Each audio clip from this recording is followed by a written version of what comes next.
पुढे राजकीय वर्तुळातून महत्त्वाची बातमी झी 24 तासवर मनसेच्या बैठकीची इनसाइड स्टोरी आली आहे। लोकांचे प्रश्न घेऊन लढणारा पक्ष, अशी पक्षाची प्रतिमा तयार करा। राज ठाकरेंनी संपर्क अध्यक्षांना या सूचना केलेल्या आहेत। पक्ष संघटना मजबूत करण्यावर मनसेनं आता भर दिलेला आहे आणि सोशल इन्फ्लुएन्सर्सला पक्षाशी जोडून भेटणं, पक्षामध्ये काही चुकीचं होत असेल तर कारवाई करणं, नाराज मतदारांना पक्षाशी जोडण्याची रणनीती आखा, अशा प्रकारच्या सूचना यामध्ये देण्यात आलेल्या आहेत। मनसेची ही महत्त्वाची बैठक होती आणि एकंदरीतच एक रणनीती पक्षाच्या दृष्टीनं, संघटनाच्या दृष्टीनं आता बांधली जाते आणि याच दृष्टीनं ही महत्त्वाची बैठक होती। आणखी सविस्तर तपशील जाणून घेऊया। आमच्या प्रतिनिधी मनशी पाठक सध्या आपल्याबरोबर जोडल्या गेल्यात। मनशी, अत्यंत महत्त्वाची बैठक म्हणावी लागेल मनसेची, कारण पक्ष संघटन मजबूत करण्यासाठी एक वेगळी रणनीती आखली जाते। गावखेड्यामध्ये पक्ष पोहोचावा ही रणनीती आहे। काय काय नेमकं या बैठकीत झालंय?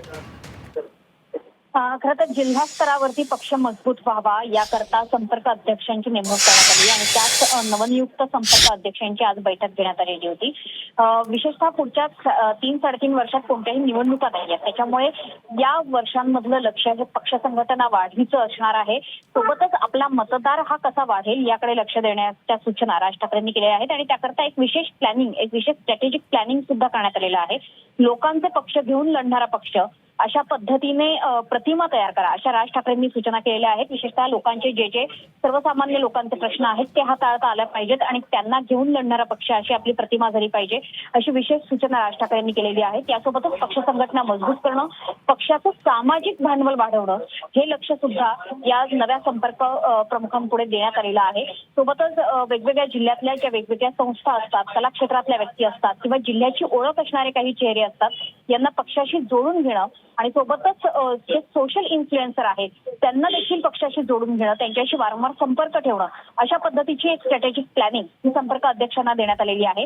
संपर्क अध्यक्षांनी दर महिन्यातून किमान 3 दिवस हे आपल्या आपल्या जिल्ह्यामध्ये असलंच पाहिजे, हे संपर्क अध्यक्षांना सक्तीचं करण्यात आलेलं आहे। किमान वर्षातले 36 दिवस हे संपर्क अध्यक्ष आपापल्या जिल्ह्यामध्ये बैठका घेतील, काय चाललंय जिल्ह्यामध्ये याचा आढावा घेतील, अशा पद्धतीच्या सूचना देण्यात आलेल्या आहेत। यासोबतच कोणत्याही पक्षाशी जोडले न गेलेले काही नाराज मतदार असतात, असे काही सामाजिक गट असतात ज्यांना कोणत्याही राजकीय पक्षाची विचारधारा ही आवडलेली नसते, अशा मतदारांना आपल्या पक्षाशी जोडून घेणं, त्यांना कन्व्हिन्स करणं, अशा पद्धतीच्या सूचना या राज ठाकरेंनी आपल्या संपर्क अध्यक्षांना दिलेल्या आहेत।